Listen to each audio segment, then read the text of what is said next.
Good afternoon, everyone. Thanks for joining us for today's webinar, Core Strategies to Reduce Systemic Inequities for All Survivors in Rural Communities. My name is Brooke Meyer. I'm the director of the Institute for Coordinated Community Response, and we will go ahead and get started. A few housekeeping items before we begin. We encourage you to use the Q&A box at the bottom of your screen to ask questions throughout today's presentation. There are going to be several parts of the webinar where we're asking for audience interaction, so comments and chats back and forth. So we'd like to reserve the chat box for those, and any standalone questions that you might have for Amalfi, if you put them in the Q&A box, it'll be easier for them to not get lost. Like I said, be sure to locate that chat box and select all panelists and attendees so that you can interact with everyone throughout the webinar. And if you have any technical difficulties in that instance, you can select only all panelists and ICCR staff will assist. A little bit about the Institute for Coordinated Community Response. Created in 2018 as a program of the Conference on Crimes Against Women, ICCR is a training and technical assistance program that works with rural communities to improve their systemic response to domestic violence. We work with teams made up of law enforcement officers, prosecutors, and advocates from rural Texas counties each year to take a deep dive into their current criminal justice system response to domestic violence and begin building the scaffolding for a sustainable long-term CCR. In addition, we host regular trainings like this one, both virtually and in person, to ensure that rural communities across the state and the US have access to the most relevant cutting-edge training on domestic violence dynamics and collaborative solutions. And while our program is geared towards rural needs specifically, through webinars like this one, we're able to train practitioners from all over who are committed to eradicating this epidemic. So thank you for your dedication to improving your own community's domestic violence response, whether you're from a big city or a small town. We're glad you're with us today. You can learn more about ICCR on our website, instituteccr.org, and I encourage you to sign up for our mailing list there so you can stay in the loop about all of the great free training that we have throughout the year. And to highlight a few things that are coming up, our next virtual call will be on January 26th. This is our bi-monthly Rural Texas Advocates call. If you work with survivors anywhere in rural Texas, even if you're located in a larger city, we'd love for you to join us on this call for networking, peer support, and education.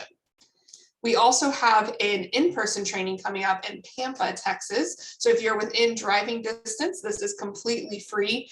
We will be hosting Why Won't They Listen? Understanding Survivor Experiences and Increasing Participation with Jordan Lawson from Genesis Women's Shelter and Support. So you can sign up for both of those trainings and see what else is coming up soon on our website at instituteccr.org/upcoming-events. And now I'd like to introduce today's presenter, Amalfi Parker-Elder, Senior Program and Training Specialist at Praxis International, develops and delivers programming, consultation, and training for community-based advocates and criminal legal system practitioners, working to enhance their systemic responses to intimate partner violence through Praxis's institutional analysis, Blueprint for Safety, and Advocacy Learning Center programs. Based in New Orleans, Ms. Parker-Elder supports communities around the country in understanding, identifying, and addressing institutional inequities. Prior to joining Praxis, she coordinated the adaptation, launch, and implementation of the New Orleans Blueprint for Safety, as well as the New Orleans Blueprint Equity Assessment of the local disproportionately high arrest rate of Black women for domestic violence crimes. She first joined the gender-based violence movement as an attorney representing survivors and obtaining protective orders, divorce, and child custody. Amalfi, we are glad to have you back with us again today, and I will let you take it away. Thanks, Brooke. Thank you for that introduction. I will get my PowerPoint up for you all. All right. So, as Brooke said, we're here today. I'm here with you today to talk about core strategies to reduce systemic inequities for all survivors in rural communities. And we're going to start, of course, with taking a look at what we mean by systemic inequity and providing some definitions to think about and kind of breaking the term down itself to better understand it.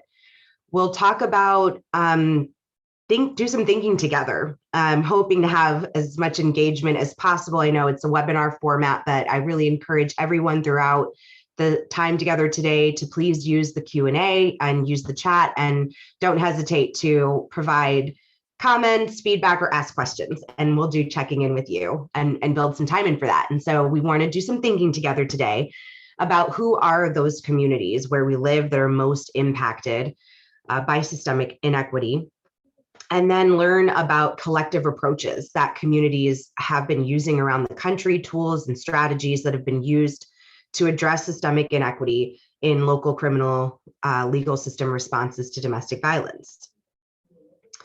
So again, I just want to point out that there, is a much broader conversation that can be had around systemic inequity as it relates to the criminal legal system.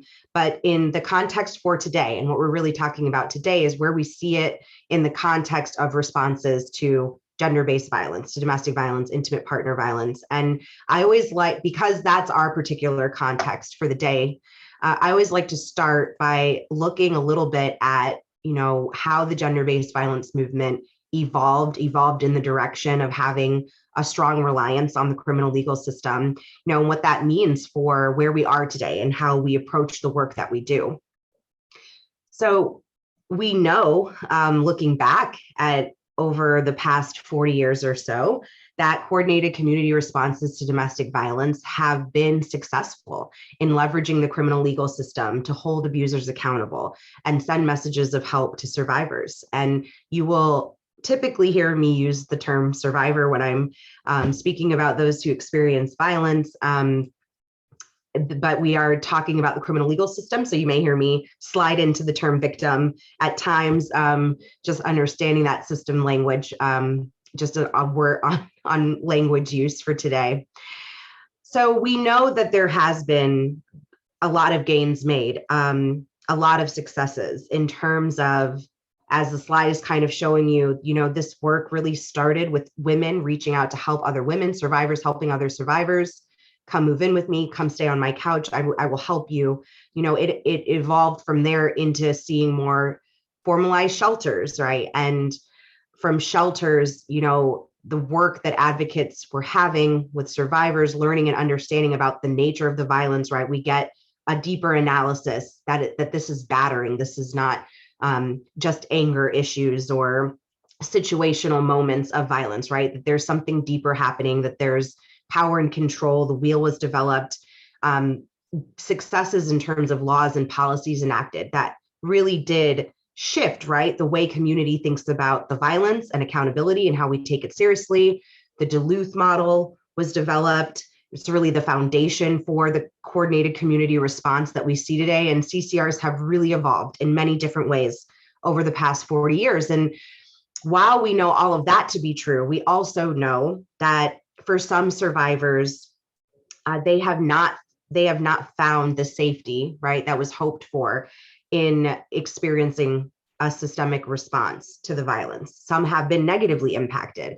And we have to recall, BIPOC advocates who expressed at the beginning of the movement that the system has never really treated our people well, and beware, and let's be cautious about this. So it's a balance. And, that balance of these different truths kind of brings me to these difficult realities that we really do hold in doing the work in the gender-based violence movement, as particularly at that intersection with criminal legal system intervention. And to see that growth in what CCRs are really able to do to provide safety for survivors in ways that are really meaningful for them, right? And I know so much of the work is hearing really from survivors, what is their definition of safety? What is their definition of justice? And they don't all look the same. So for CCRs to kind of be able to rise to that need and to be able to respond to all these different needs, right, that survivors are having, that they need for themselves and their children, we have to hold these realities together. And so we have to be aware that there is this deep and pervasive harm of violence against women. But when we think about the criminal legal system as an intervention and a response to that, we have to keep in mind the deep and pervasive harm of mass incarceration, and its impact on marginalized communities.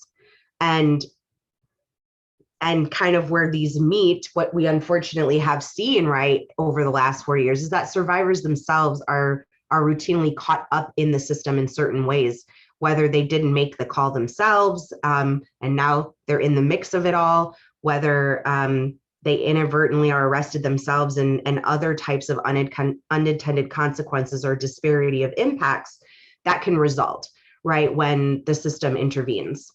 So part of what we're going to start to do here today is kind of break those experiences down in a systemic way of kind of just defining the problem that we see, or inequity, but then really taking a step in the direction of communities themselves, individuals themselves, survivors and their families that experience these inequities.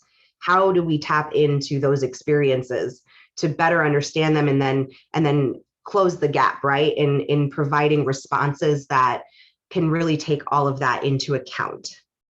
So the first kind of definition that we want to think about are unintended consequences. And this happens when reforms are thought of, and when it's almost like when you have identified a gap or an area that you want to make an improvement on, and your CCR or folks working on the reform or the response develop new policies or practices, or tools, right, or approaches that are meant to increase safety and well-being for survivors of battering.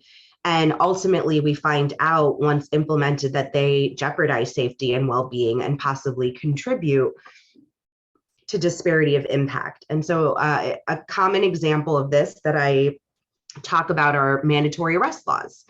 Because at the outset, right, this was a reform to the way things were done, right? We won't have folks just take a walk down the street to cool off.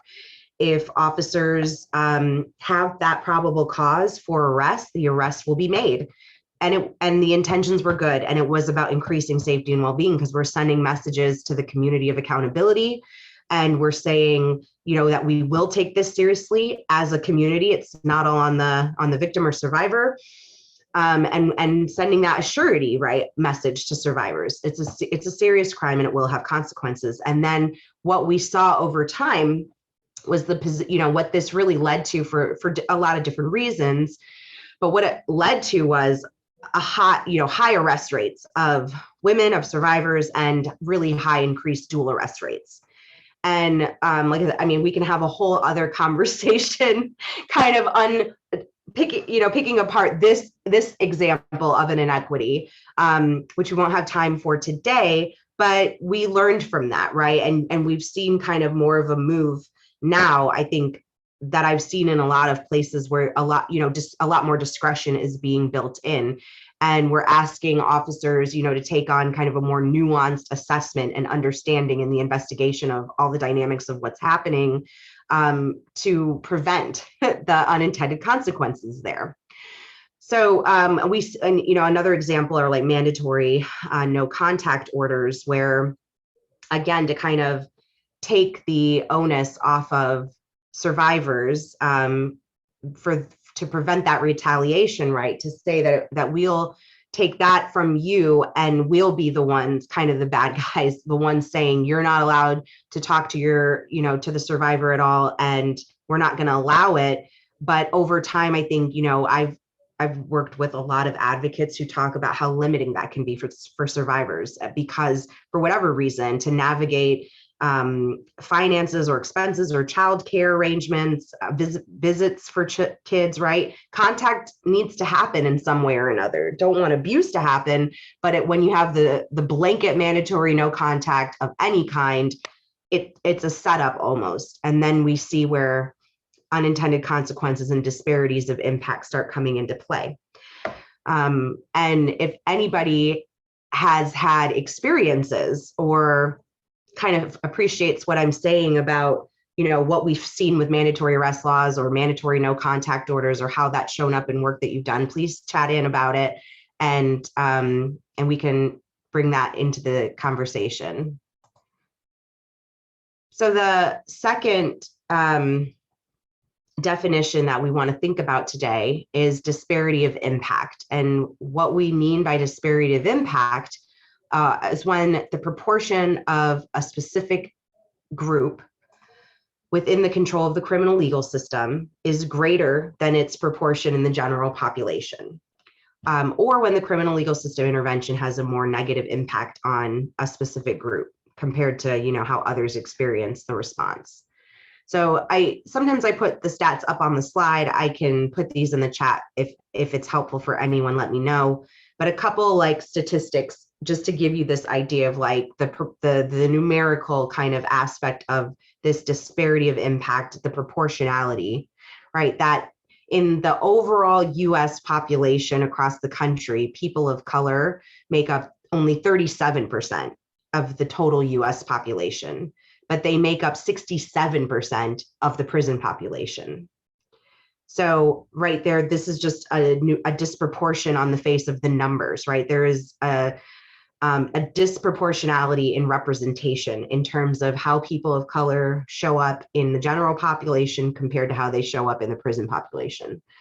Another statistic, Black people are incarcerated 5 times more than white people, and Hispanic people are nearly twice as likely to be incarcerated as white people.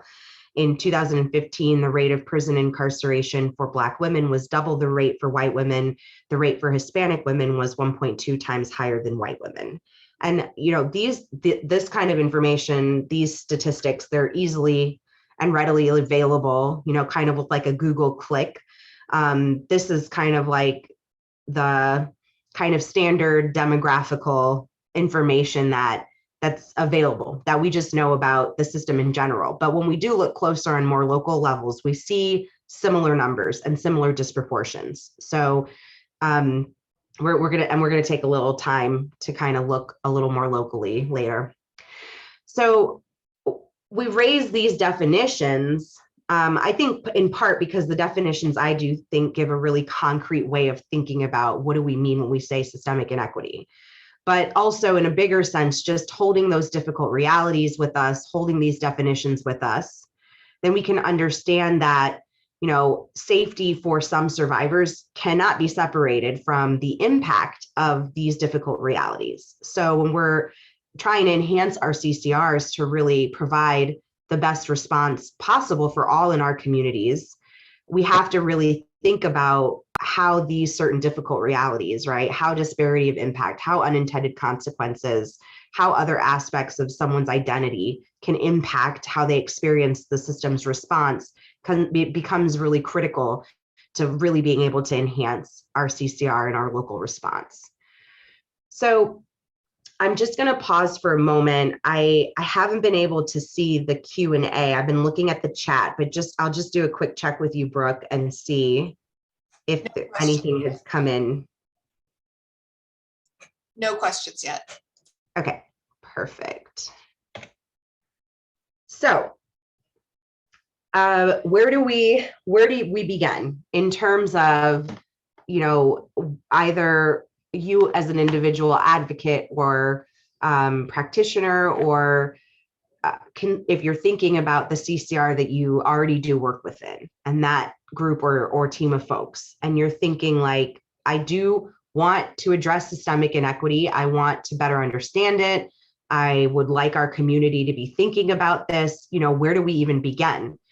And I think the beginning point is kind of a little bit of acknowledgement about wanting to take on this work, and particularly if your team is ready to take on this work, like what that means for you all, because it's a big decision, mostly because it requires kind of bravery and some vulnerability, right? To open yourself up to this kind of examination or self-reflection. So I think it's important to acknowledge like the immense pressure that's on system folks right now. And I think it's important, that you go in with vulnerability and open-mindedness at all levels, amongst all the agencies who will be involved, leadership and practitioners who are on the ground doing the work. Everyone involved in it who's supporting it should be commended regardless of what your ultimate outcome will be, because I think a big part of this is just even CCRs or folks saying it's going to become, a part of our CCR work. It's going to become part of the way that we think and do our work. And that alone is a big thing. And we need more models, right, of CCRs promoting equity and engaging this type of work. So no matter how messy it might get or stumbling blocks, challenges to make change, taking on equity work really sets communities apart. And I think particularly at this time that we're in, right, it really puts you as a model for other advocates and practitioners, because I think people are really thinking about this right now and they want to do it and see how others are able to do it. So you can be that example for others. The starting point is really grounding yourself in the lived experiences of the people, right, who experience systemic inequity. So it all there can be lots of conversations about, the definitions, even the definitions I just went over. I mean, I think that's important. You have to understand those things, but when we really get down to like, why would we even take on equity assessment or work to think about systemic inequity? It's all coming back to community, right? Like everything we're doing here is for survivors to end this violence that's in our communities. And so we kind of have to start at that core. And so grounding everything that you do, all the analysis that will come, all of the assessment of the system's responses that will come back to the experiences of the people most impacted, is where you begin and like keep coming back to throughout the process. And so you may already have some ideas, right? Just in a really general way, just from your day-to-day work of who are the most impacted folks or communities where you live. Thinking a little bit, in a general context, I saw in the chat that folks are from a little bit, a bit of a Texas representation, of course, but there are folks from all over. So, no matter where you live, there could be different things that are coming to your mind. Thinking like in a rural context, right? Maybe survivors who are living on the edges of town, potentially more than like an hour away from responding officers, how difficult it can be to advance safety in those situations. And that's something that you want to think about or engage or address. If that being an example, your impulse might be like, let's just focus on how to reduce response time, because the issue is it takes so long for officers to get out to them and all the issues that come from that. But if hypothetically, right, in this process that you would take on, that you started this entire assessment of this issue by first talking with survivors living in remote areas, you could learn hypothetically that they're more interested in the aspect of staying in communication with 911 to just keep getting updated information on police ETA, right? That helps them better adapt their safety planning while waiting. It's like they know that they're going to have to wait. They know where they live. They know the reality of the geography.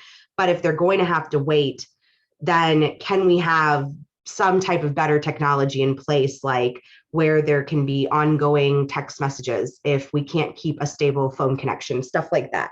And again, that one is really a hypothetical. I told you I was going to share some kind of like real life examples with you, and then kind of just some hypotheticals just to think through, like, how do we typically think about issues when they arise, and then how can we kind of apply this process of this kind of institutional assessment we're going to talk about today. So starting with who is really most impacted, and part of that is thinking through, like, how can I learn more? And there may be some folks that are on your mind already, but it's always really good to kind of take that moment before diving in and either on your own or with your team, do a bit of a community assessment. So what we're going to do is going to share screen with you all on a chart. It's a tool that we use called the Community Demographic Chart. It's a tool that we use to just kind of guide us through the process of thinking about who's really represented in my community. If you think about the disparity of impact definition, we're comparing, right, how folks are represented in a general sense in the population to how they're represented in the system. There could be an overrepresentation in terms of what we saw with people of color, the statistic that I gave, or it could be underrepresentation where it's like, well, we don't serve any LGBTQ folks. And that is its own type of inequity and a different kind of thing, right, than overrepresentation.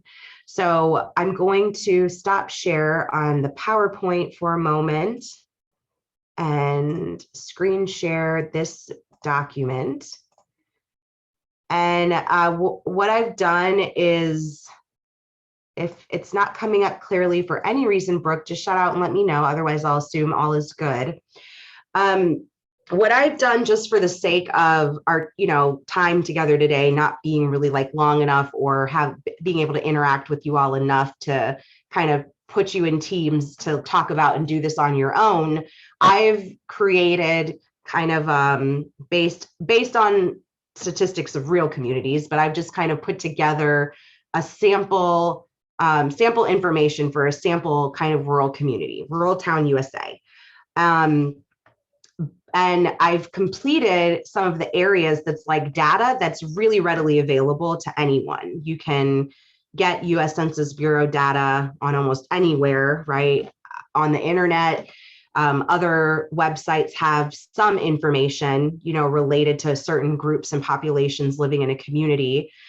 So you'll kind of see what I've done here. And I share this tool because, again, it's really just meant to help get you thinking, like, who are all the folks that live where I live, who could be potential survivors of violence and potentially experience criminal legal system intervention, right? It's just to get you thinking. And so, this type of tool, you could do this process anyway. You don't have to like use a form like this. Really, the point of it is just to have that thinking and that conversation about, all right, who's impacted where we live. So check, it's a rural community. Geographics, I honestly am not, I'm an advocate. I have a legal background. My sense of geography and size is not helpful. I really couldn't say, okay, how big is 1,500 square miles? I don't know. But, I think it's like, if you're having conversation with your team, it's like, we have a really large county that covers a lot of square miles. And so that relates to, that potential issue of long response times. Or we have a really small community and everybody knows everybody, and you can walk down the street and start and end your walk through town. Whatever it is, it's about just talking together, thinking yourself, like, kind of what's the size of where I live? And what's the population, of our community? Do we have a really large population? Do we have a small population? You could think about density, like, is our population really spread out? Do folks live real close together? Some of those rural urban different dynamics there. So for Rural Town USA, if you kind of just think about, like, what distinguishes Rural Town USA? Well, we have level prairies and rolling plains is a lot of what our land looks like. And so we've had a long history of farming and ranching has been really important to our community. It's important to folks who live here that this town and community played a really important role in the Texas Revolution, particularly like, the namesake of our county, who has this like history related to his family and the Texas Revolution.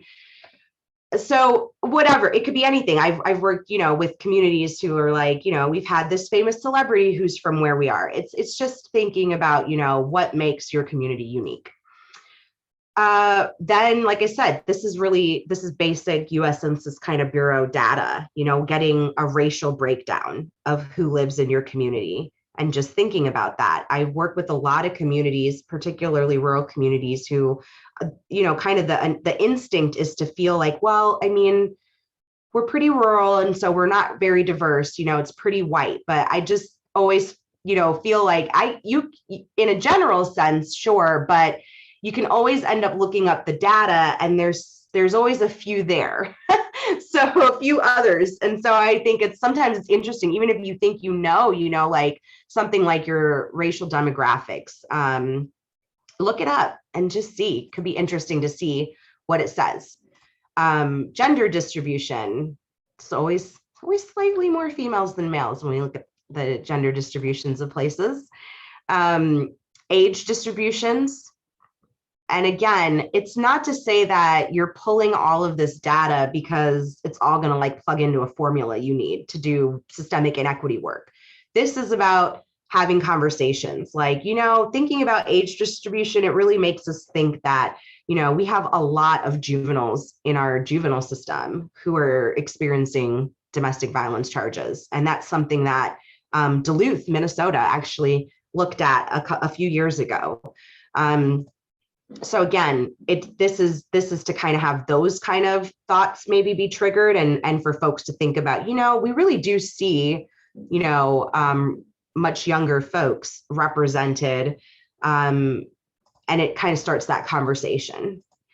You can think about income and poverty levels, and I think a lot of issues that impact folks in poverty, it becomes, a conversation related to resources and how all of that can really impact the system. And I think there's a community I'll share an example of a little bit later in Shelby County, Tennessee, where Memphis is. They had done some work kind of looking at the cost for a survivor living in poverty to like the cost of engagement with the system, from all things, bus passes to get to court, fines and fees that might have to be paid, what it's like to even have to cover childcare, to show up for meetings with practitioners or court hearings. It was just very interesting how they kind of broke down their analysis, to better understand that impact of experiencing the system when living in poverty. And then, thinking too, of course, what is that impact, right, for folks in our community who might be born outside of the US, and various factors that could be impacting, what happens to them if they are involved in the system, and what's happening for them, that might be preventing them from accessing resources and help from the system. Language access is such a huge one to think about almost anywhere, because it's almost, it shuts down like every good policy and best practice that we could build into the system response if communication can't happen. And so there's a lot of work that can be done kind of in the area of language access, thinking about who's speaking what languages, and does our system have the resources, and is it equipped to respond to that? So here's where I would like to get some feedback from y'all. We might have a couple moments of quiet while we wait for a couple of you to jump in the chat and share. This isn't necessarily like me at, question answer time. So I think using the chat for this is fine. So we can keep the Q&A for specific questions. But yes, let's just start with this one related to, I'm going to kind of go through these different areas I left blank on the chart for us to talk about together. But if you have an example for any one of them, just let us know what the category is and what your example is. And I'm going to add it into the chart, and then we will get this more completed version of this chart out to y'all after the presentation today. And again, this is like rural town, like maybe you recognize the community that the data came from. That's okay. But the idea is, we're just kind of brainstorming a little bit together here to think through how to do this process. So just think about where you live, right? And just in terms of where you live, what do you know about interpretation or translation resources, language access resources that are available in your various criminal legal system agencies? Are they very available, not available, available in like one language, but not many others? Or you can even share if you're not sure and you're not really sure what the resources are because it's not something that's really known. I have here, I had pulled from World Population Review online for this kind of sample rural community that had 6.5% of the population under the age 65 with a disability. And so thinking about that type of accessibility that the system offers, and is there accessibilities for folks with disabilities? Is there accessibility for deaf people or people who are hard of hearing? And it's like at every different phase, right, that this could be looked at. You could, we definitely have really strong interpretation resources through 911 with our language line, and police are able to access language line, but we don't really have a lot of folks who can interpret in court. And so a lot of times we're having hearings where we don't have someone, so you can think about this in a lot of different ways. Think about the number of LGBTQ people in your community. Is that a group that is potentially underrepresented in advocacy services or the criminal legal system? Is it maybe like in particular, like I said, you see a high representation maybe of youth LGBTQ and not, older folks? It could be, you could see things in a lot of different ways. And for me, I can't necessarily provide any one example for some of these, which is why I really left them blank, because I wanted to hear from you all. What do you know about different groups in your community? Do you know about the LGBTQ community where you are? Do you know about transgendered people where you live, and what their representation in the local response is? And are they, we know that they are as well survivors of violence. So are you seeing them? I think it's like, I always remind people, it's not about acknowledging and identifying and addressing like the visible systemic inequity you can see, but the invisible is equally important, right? And we need to think about that as well. So I see a couple, Brooke, I'm just going to read them off because I saw a couple things come into the chat. So B says, not available consistently, and language line is not easy to navigate for many. Yep. And I think, that's common. And Kayla shared, not very available as on only Spanish. If lucky, they have someone there that can speak Spanish. Then if not, the person is out of luck when dealing with courts or law enforcement. Yeah. And, I think I see this a lot too, that, there might be usually one, maybe two, right, kind of resident practitioners in any given agency. If they speak the language, they're going to be called upon. They are the go-to person, and that is the agency's language access policy and protocol. Maria says, not many phone line at our agency also show workers speak Spanish, and we are able to provide services in Spanish for them. We've also made sure all of our forms are translated, and that's awesome. I think that's part of really being able to serve or work with a community is communication. So I really appreciate all of you sharing those examples. And the last couple ones that we have here on the chart are just kind of more general questions. Again, this is just to kind of get you all thinking, questions you can be asking yourselves or questions you can be having with your CCR team. What do we currently know about the different cultural groups' experiences with the criminal legal system? So for like each of these groups that we just went through, like what do we know about their experiences with criminal legal system intervention? Like, what are we hearing? This is why, we keep advocates so central to the coordinated community response, because, for the practitioners at the table, the advocate becomes that voice of the survivor, the voice of what is the experience of those most impacted. And then thinking through what issues have emerged in your CCR work,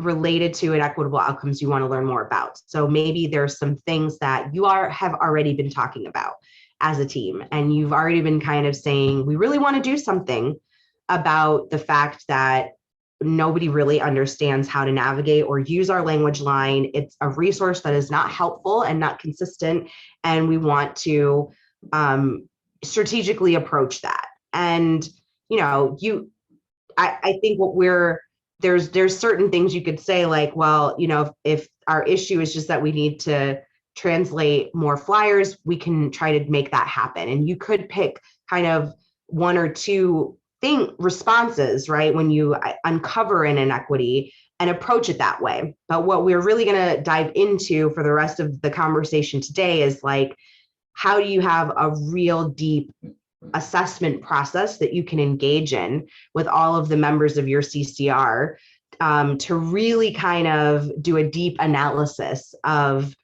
the root of any kind of inequity or gap you're identifying, to then that then opens the door of numerous potential responses and ways to address it, as opposed to just starting by saying, oh, here's the problem, and let's just quickly think of like one or two things we could try to do to make it better, like just install a language line or just start getting flyers translated. It's like the approach we're going to talk about now and try to like really walk through is like the starting point of kind of uncovering a certain community that's experiencing an inequity, or uncovering an inequity that you really want to engage in your CCR. That's really just like the starting point. And ultimately at the end of your assessment, you can reach a point where you felt like, yeah, we really made some movement there, or we addressed this, or we found some ways to make this better or reduce the inequity. The process we're going to talk about today is really about using that starting point just as like kind of setting your focus for then doing some like deep dive work on what is really happening with this community experiencing domestic violence and needing the system as a response. What's really happening in all areas, right, of their experience, and what are all the things that are important for them, for safety, for equity. So it's just another pause moment where we remind ourselves again, right, that we ground this in, like, what is safety and equity for those most impacted, and not necessarily, what we kind of go in believing that to be. So we have a couple more things from the chat before I'll stop share.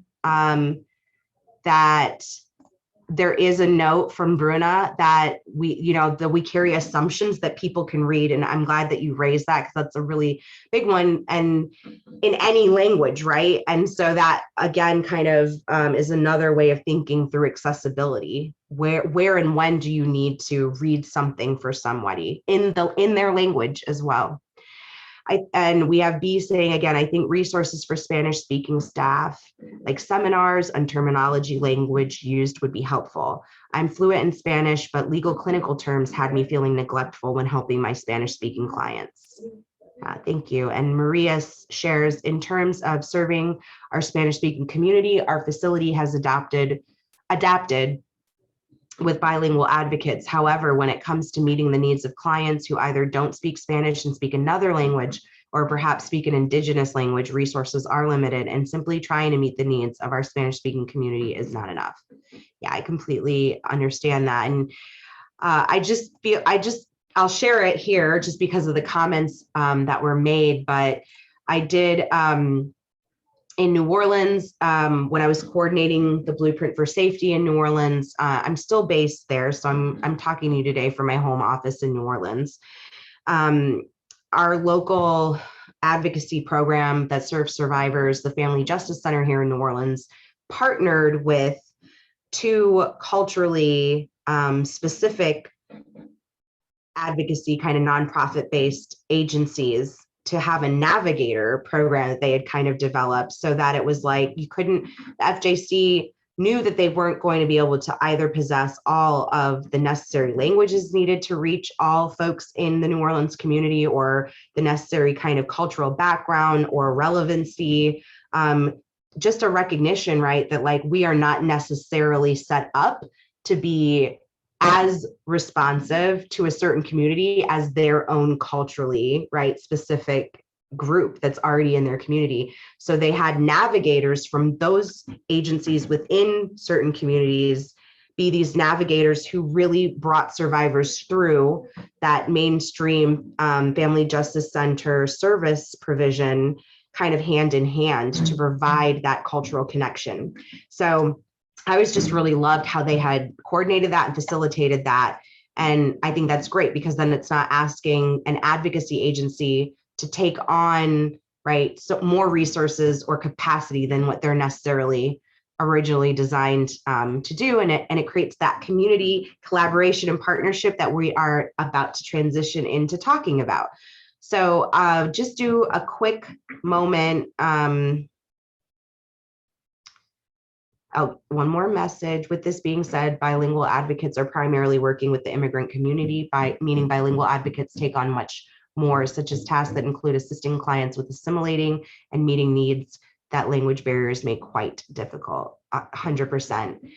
And we have one more comment. There are also national cultural specific resource centers like Esperanza United and Asian Pacific Institute on Gender-Based Violence that provide TA on developing language access plans. Yes, thank you for sharing that. Those are awesome, excellent resources. And we've worked with API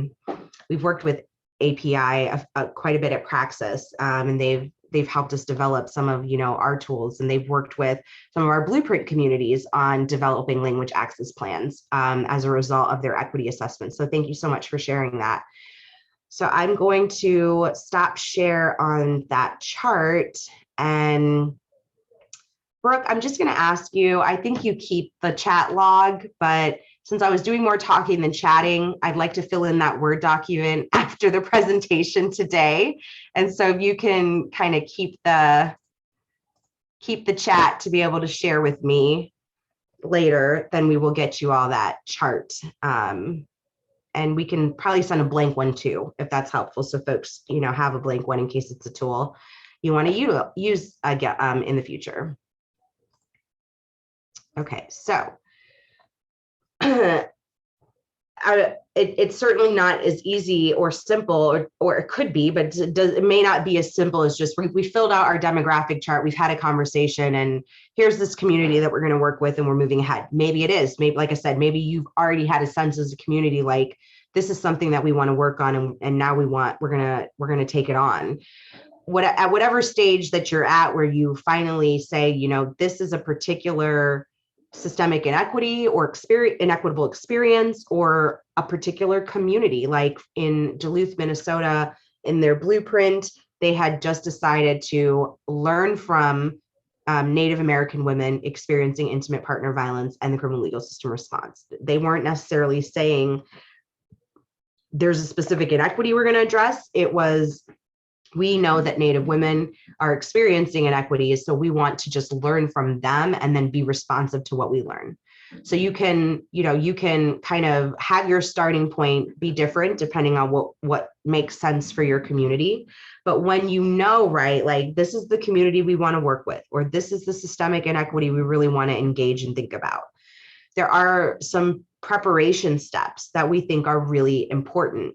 And some of these things maybe you've already engaged in, or you've already spent time on, and then that's great. But it's like having this foundation and kind of grounding to go in allows kind of this work to happen in the most honoring and respecting way of communities that are experiencing, right, these really difficult things. And so, the same way that we spent a lot of time over the years of the movement teaching others about, the dynamics of intimate partner violence and the experiences of survivors and engagement with survivors, this is kind of in the same vein of that, right? Like, what is that approach, and how do we want to approach communities that have not necessarily had the best experiences with the system, to say, we are here for something meaningful. We are here to really work side by side and to create something better together.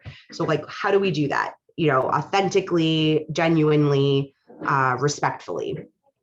And it really, I think it just starts with a strong knowledge base, right?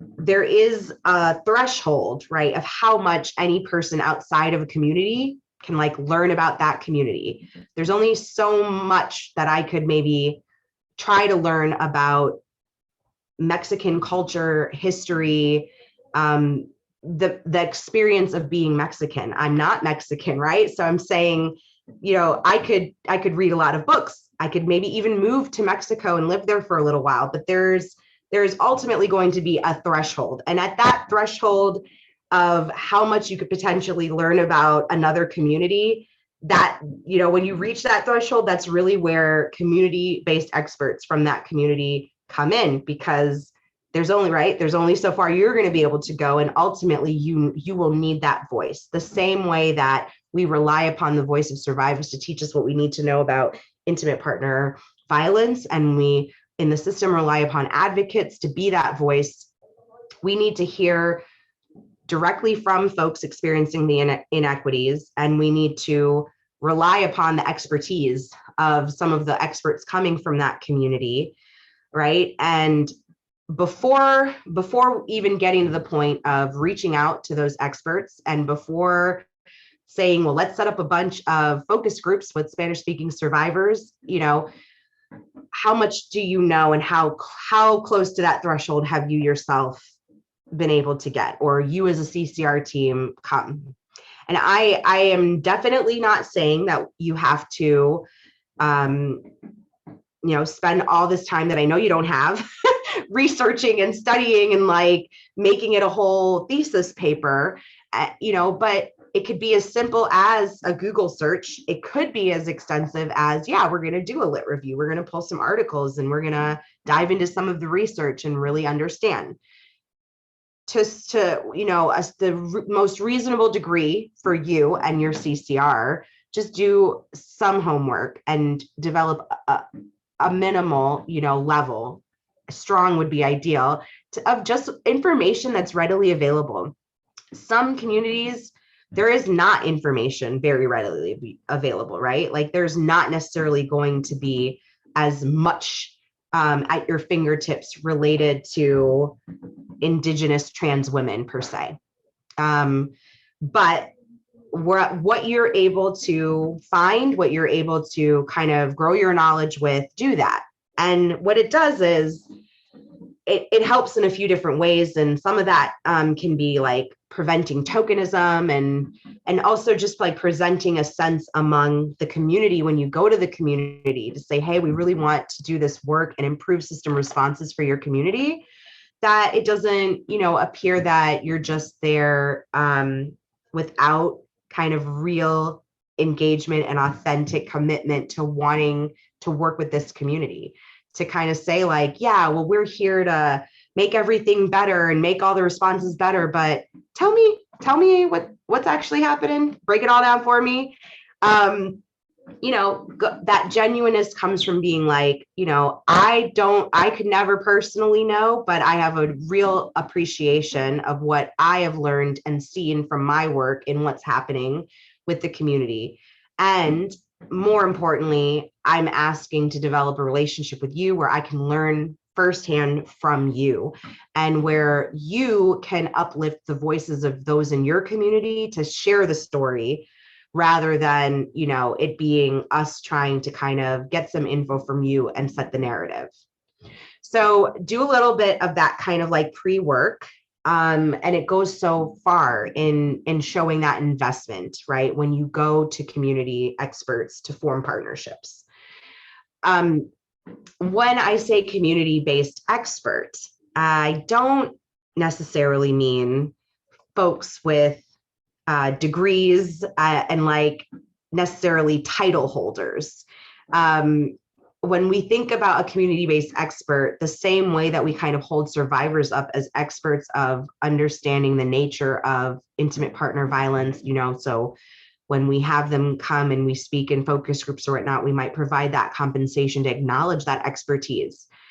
Community-based experts are just those folks that are already there in their communities. They may be the activists, the advocates, the community organizers, maybe the professors, maybe the woman, the old woman who's in, the park every single day and everybody knows her and she knows everything about the community, who is well respected in the community, and is invested, right, in doing that type of work to improve things for the community. Think about and find those people. And the same way that I don't have the chat box in front of me before, but API and I think Esperanza were mentioned. There are lots of national level organizations that you can reach out to that could then help maybe point you in the direction of like who's doing this work where you live, in case you don't necessarily know of like who's existing there doing that work. But again, it's expert is not about like, right, your degree kind of accreditation. It's about who intimately understands the experience of survivors in this community, engaging with the criminal legal system.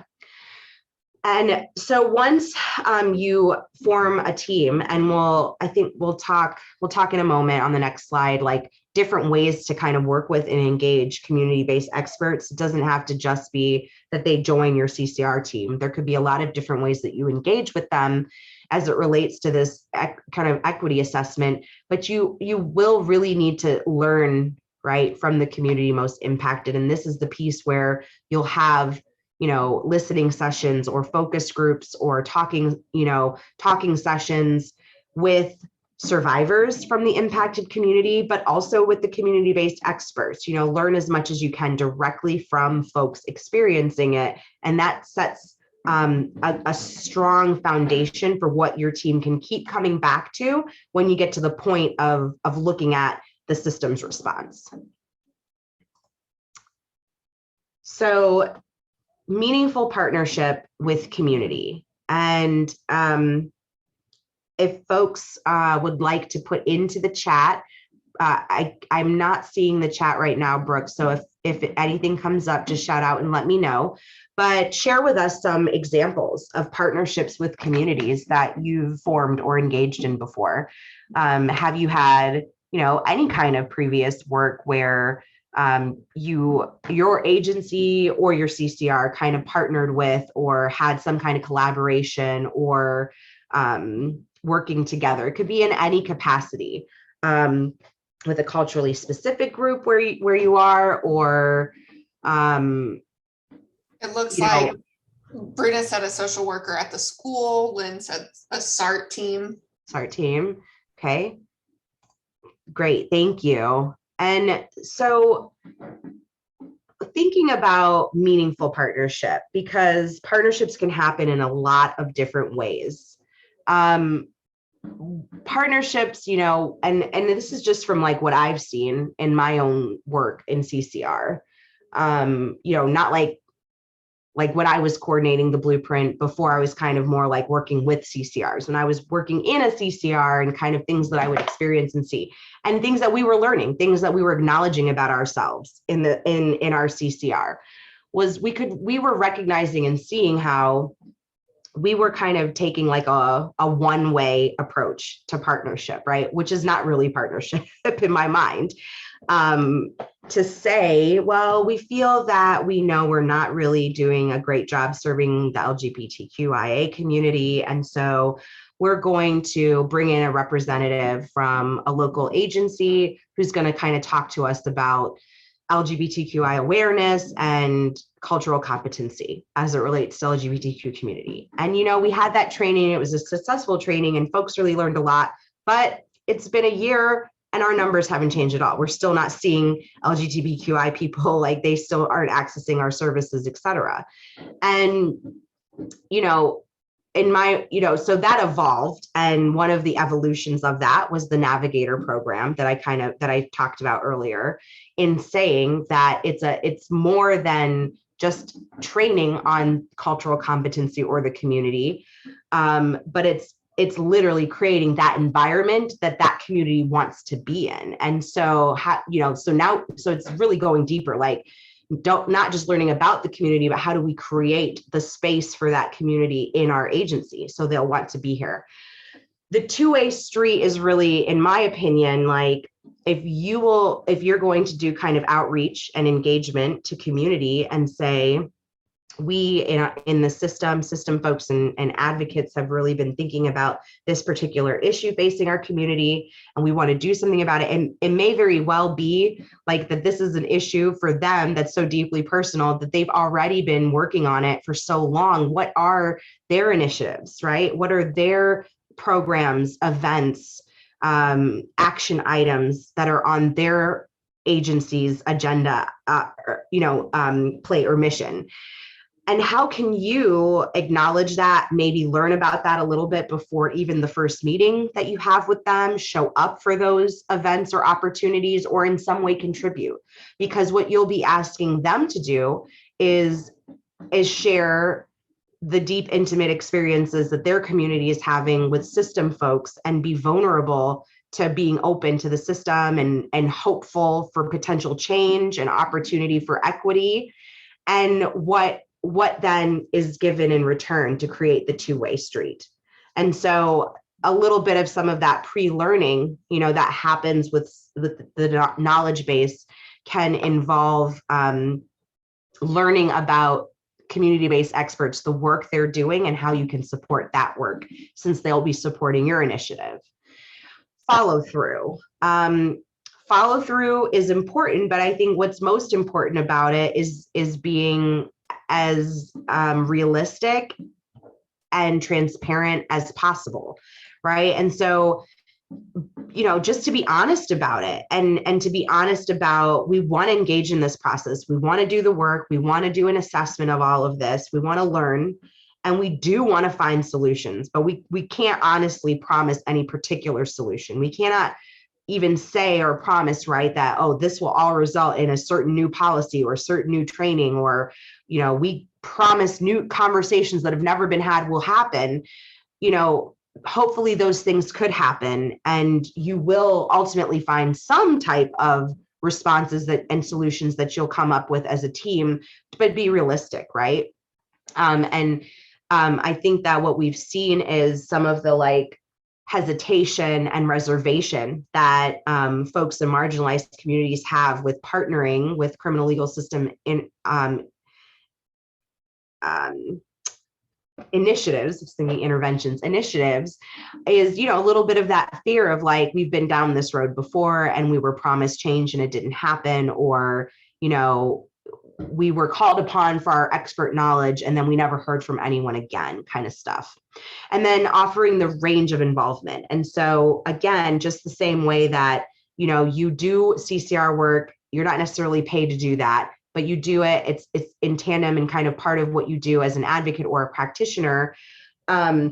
These folks have their own work and their own agencies and initiatives and things that they're doing. And so it may work for some folks to join your CCR and become a consistent member of your CCR, because you say that we want from now on consistent representation of all groups living in our community on our CCR. But maybe they don't have the capacity or space or time for that. Maybe for them, it's, we will consult with your CCR, we will check in with you, we will provide, expert knowledge for you, we will help set up focus groups with survivors in our community and be that kind of gateway for you.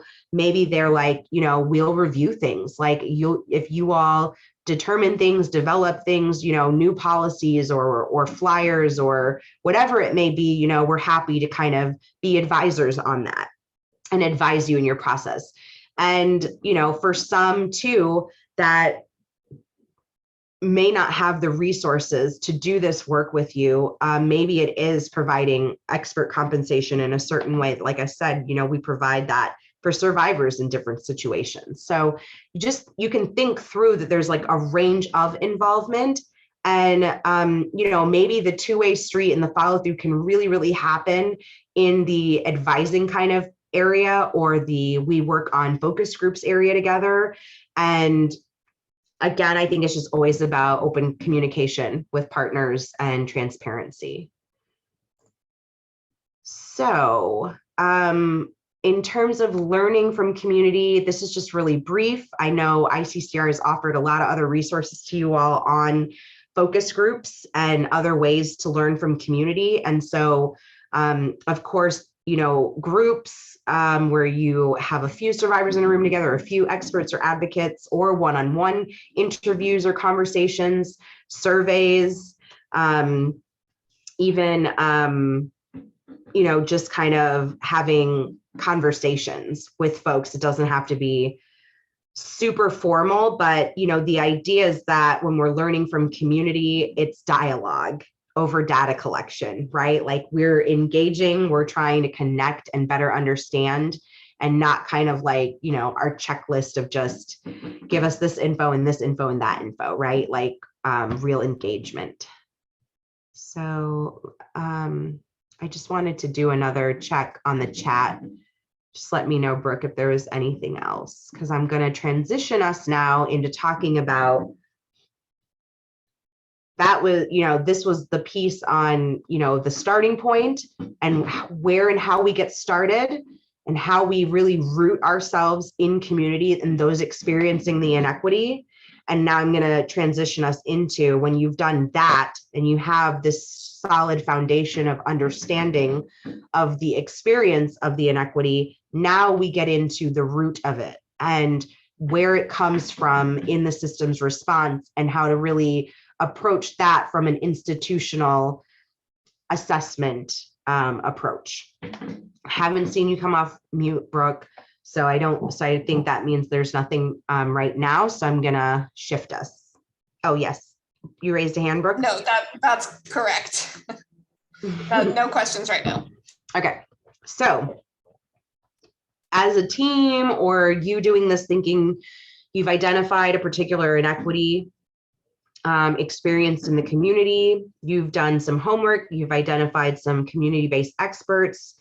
You've brought them into the effort. You've either said we're all doing it together and doing like kind of this equity assessment, or you've decided as a CCR you're going to kind of take this on and consult with community-based experts, whatever it may be. You've held some focus groups and you've learned about the lived experiences of those most impacted. And now, like I said, you're ready to turn your attention to the system. And there are a few kind of key activities that we use in the institutional analysis methodology at Praxis that was created by our founder, Ellen Pence. And this methodology has been used in a lot of different contexts. It's the methodology that's at the kind of heart of the ICCR best practice assessment and the blueprint for safety that I've been mentioning here or there from my previous work. The piece related to how do we actually assess like the system's response and what the system's doing, it really involves some core assessment activities that you would engage in as a CCR team. The practitioners who are part of your team could be doing these activities, advocates, right? Community-based advocates, community-based experts from the community experiencing intervention, DV advocates, right? Like all the folks that are part of your CCR team can play a role in doing these activities. And you could also bring in others who aren't necessarily on your formal teams, but would be a really good fit for this type of work that you're like, they're not really on our CCR, but they would be really great for the analysis of an equity assessment. We're going to have them do some of these activities with us. Interviewing, interviews, observations, text analysis or case file review, mapping, and talking with practitioners, same kind of thing, focus groups or one-on-ones. Interviews, really quick, it's just, talk to folks, have some one-on-ones or do it in a group setting, hear from practitioners what their experience responding right in the context is. And we're gonna talk about some examples of this, so it won't be also theoretical. But just talk with them, right? And say like, what is the response? Or like, let's say we're thinking about language access, ask practitioners in different agencies, what are resources available to them? What are they told to do in these situations? What do they do regardless of what they've been told? And then what we like to do after interviewing folks is observe. So, go on if you can. It's probably, it might not be possible at this point in time, the way things are going with COVID again. But, I used to love riding along with officers and observe it or whether you're observing a 911 call center, observing in court, you see things that people take for granted when just talking about the steps they take in their job. We all take for granted the little things that we just do without even thinking about. And so when you do observations, you catch all of that. Text analysis is reading reports and all things documented. So the standard is like, oh yeah, police report, but it could be the recording of a 911 call. It could be the recording of a jail tape, jail call recording. It could be CAD sheets from 911. It could be a prosecutor's case file. It could be the docket for the bench. Like, look at how the information at the root of the issue you're looking at is documented by the system, and how does the way we document it dictate what's important and what's not important to the system. Mapping out the system's response, and this is a process where you really just have an expert kind of person in the room for the agency, and you have them tell you, like, these are all the steps that we take to respond to a domestic, like, let's say it was language access, and you'd have the map be really specific to, like, how do we identify in this agency whether or not someone has a language access need, and how do we determine the language needed, and how do we access the resources, how do we utilize the resource, and you kind of write out all of these steps and create a map that gives you a visual of it. I actually had a note that I was going to kind of talk you through this in terms of thinking about a survivor living in a remote area, and like, what would those activities be? I kind of had mentioned this earlier. I think that if folks would like me to kind of be a little bit more thorough about examples of this, but what I'm going to do now is actually share an assessment that I mentioned it before. This is apart from the Duluth assessment I mentioned before. They've obviously done quite a few over the years. What I'm sharing here is an assessment that had been done quite some time ago now. I have the link to the report here. Oh, 2011. Okay. Wasn't sure if I had the date on, where they were assessing for the response to Native women who report rape. And this was came out of Duluth, Minnesota, but I think that the focus and the scope was kind of looking at some of the jurisdictions like around the Duluth, Minnesota area. This is apart from what I said, where Duluth has also looked at juveniles arrested for domestic violence, and they've also looked at the experiences of Native women experiencing intimate partner violence. So in this instance, this was Native women who report rape. And here's just kind of a summary of those information gathering or assessment activities that they engaged in to learn in this process. They did case process mapping, where they kind of mapped out the local response to rape reports. The interviews that they did involved community-based advocates, sexual assault advocates, and community. I think it also included Native advocates as well. Prosecutors, law enforcement officers were talked to, nurse managers at local ERs. Those are probably, more like the one-on-one type of interviews. Then they did focus groups with Native survivors, reviewed 35 police reports, and also did police ride-alongs. Oops, sorry about that. Also did police ride-alongs as part of their observations. There is no right or wrong that we tell folks in terms of what's the number of each of these activities that we have to do? How many interviews? How many times should we map? How many survivors should we talk to or police reports to read? What we kind of say is, you keep going until you're not learning anything new anymore. In a way, which may not sound super helpful to folks, but it's like when you start diving in and you've read 30 police reports, and then those next 5 have really all demonstrated very similar themes, very similar experiences, and you kind of have a gamut of experiences and themes that are really like resonating with one another, and they keep appearing, you will get to a point where you say, we have a solid understanding of at least a certain aspect of the experience. And so the gaps that so this particular assessment in Duluth was conducted in a hub, right,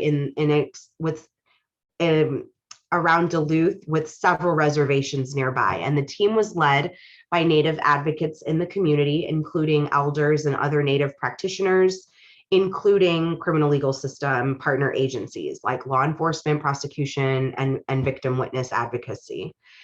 So the gaps, the main themes that came out of these information gathering activities, and like I said, I probably should have given Brooke this link beforehand.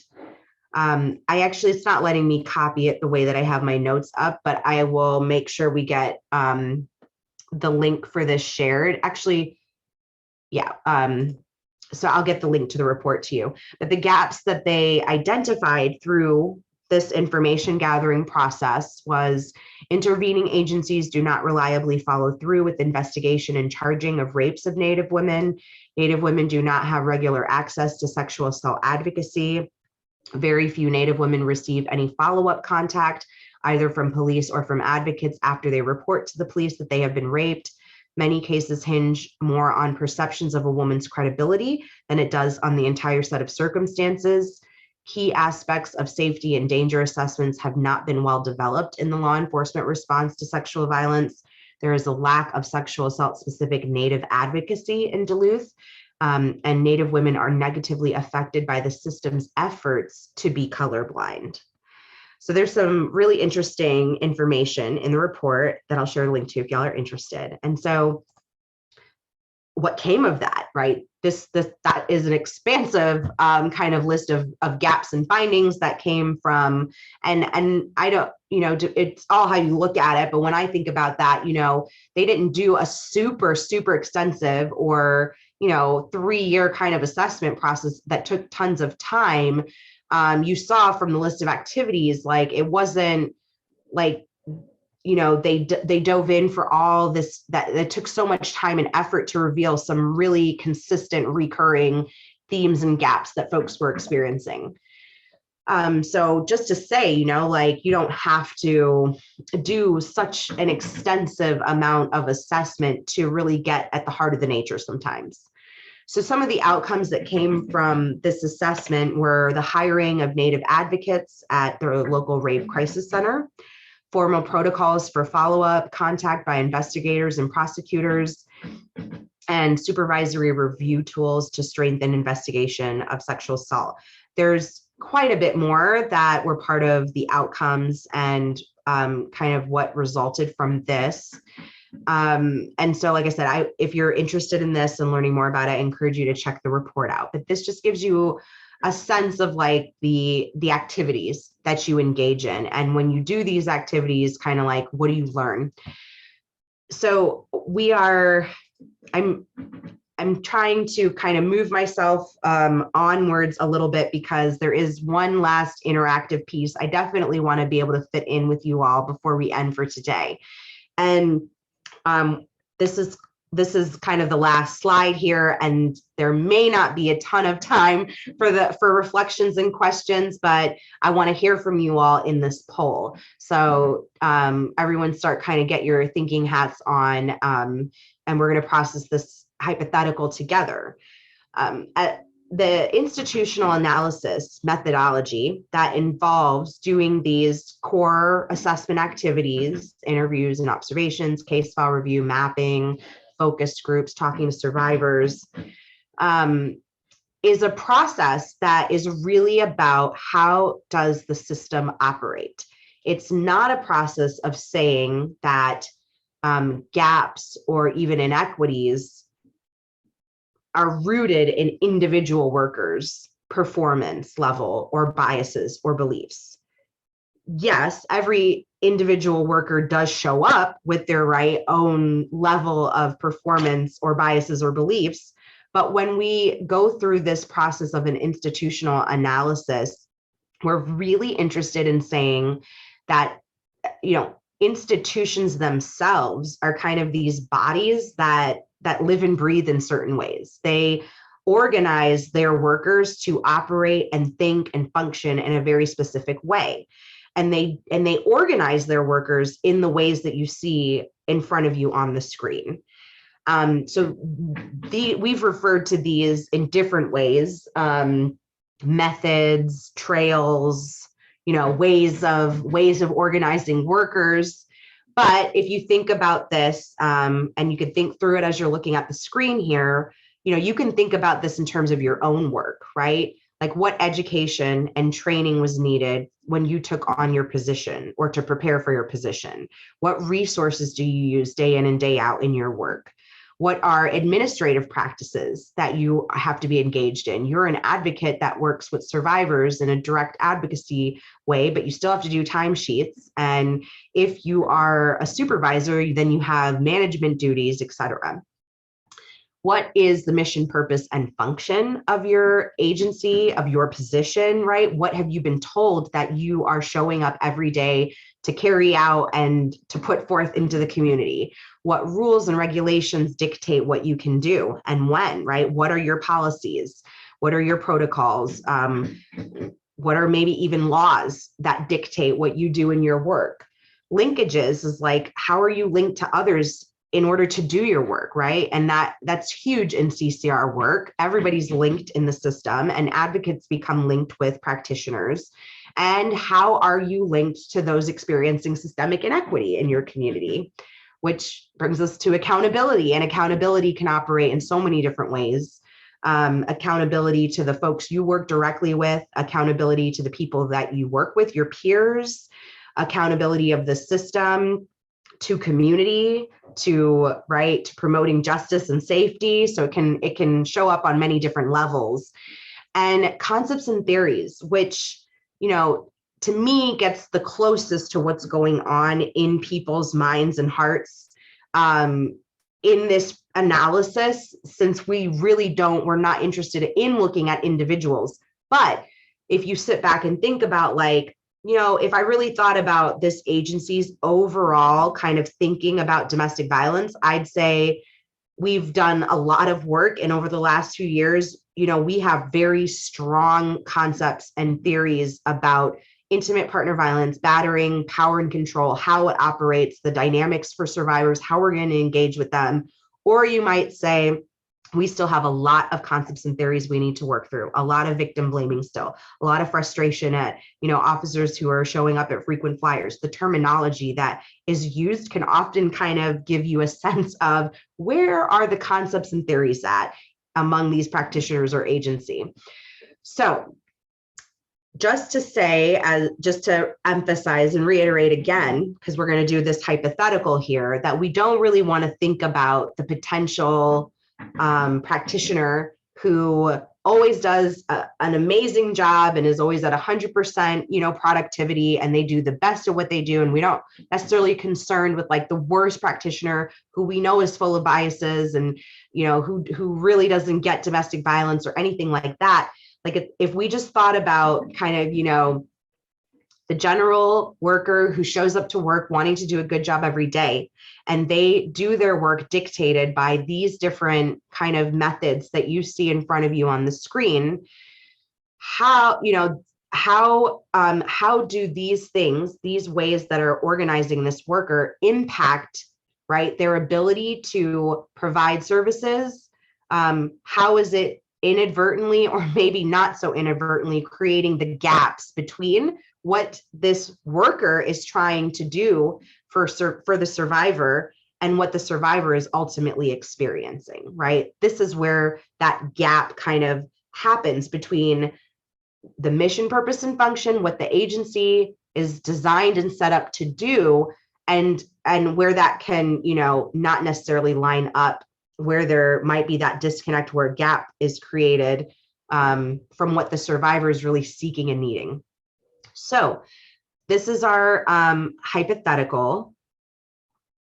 You may learn, let's see, sorry. Okay, so let's say that you have been engaged in an equity assessment related to deaf survivors in your community, and you've engaged in that process of building up that solid foundation and developing relationship with the deaf community, and you've held some of those focus groups, et cetera, and you've done some practice assessment activities to learn about what is happening in the system's response. You learn of many points of intervention from 911 to probation, from survivors and experts in the deaf community, that they've identified as problematic. So just thinking about this kind of hypothetical, survivors and experts in the deaf community have shared that when police respond to 911 calls, meeting with investigators or prosecutors, or appearing in court, there is rarely, if ever, an ASL interpreter present, making it very difficult to communicate to or understand what practitioners are saying. Assessment activities revealed that apart from 911, most agencies do not have specific language access policies, and practitioners shared during interviews that they do their best. Sometimes the survivor can read their lips, and sometimes they bring a friend or family member with them who signs. So Brooke, I'll ask you to initiate the poll that's going to ask you all to consider and think about and then select any and all of these methods that you think relates to how language access for deaf individuals is built into criminal case processing of domestic violence crimes. You don't have to just pick one, pick all that you think apply. And if you think that there's something else that this raises that's not listed here, pick other, and we're going to talk about the others. We'll definitely ask you to share what your thought is on other. Ellen Pence used to challenge folks to fill in this 9th to be discovered piece, and really felt like I really thought this through, and I guarantee you everything's covered in the 8, but one day someone might come up with to be discovered. And so we still play that game a little bit. Thank y'all so much for your engagement. I see a lot of responses coming in. It's 3:26. Please keep voting, but just to kind of keep us moving forward, to be respectful of your time, I'm going to just go through them based off of the top votes that I see at this point. And so 7 of you said resources always, for sure. It's a huge one, right? It's kind of fundamental, the fundamental piece, particularly when talking about language access. And some of you raised that earlier too with examples you were given. There's 8 of you kind of looking at that one now.